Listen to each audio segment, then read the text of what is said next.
On January 17, 1781, a British officer named Banastre Tarleton rode toward a small cattle grazing field in upstate South Carolina with over 1,000 of the best-trained soldiers in the British Army. His target was a ragged force of American troops, half of them untrained militia who had a reputation for running at the first sight of a bayonet charge. Tarleton expected an easy victory, a quick slaughter, really.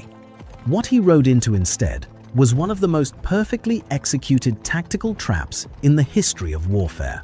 Within an hour, his elite force would be shattered, and the man who designed the trap, a backwoods general with no formal military education, would deliver a masterclass that officers still study at West Point today.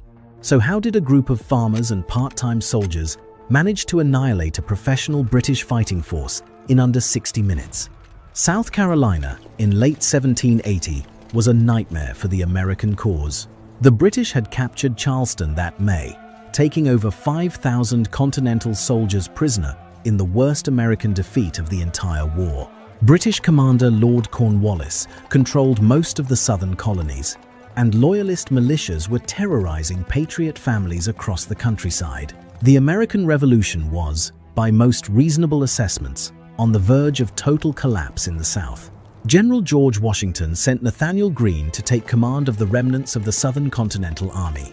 What Greene found when he arrived was barely an army at all, roughly 1,400 starving, poorly equipped regulars spread across the Carolina backcountry. Greene made a decision that most commanders would have called insane. He split his already tiny force in two. He sent about 600 troops west under the command of Brigadier General Daniel Morgan, a man whose military resume read like a list of the war's most brutal engagements. Morgan was not your typical general. He had no wealthy family, no aristocratic connections, no formal training. He had grown up poor in the Shenandoah Valley of Virginia, working as a teamster hauling supplies through the wilderness. During the French and Indian War, he received 500 lashes from a British officer for punching a superior. The scars covered his entire back for the rest of his life, and Morgan reportedly joked that the British still owed him one lash because the drummer had miscounted.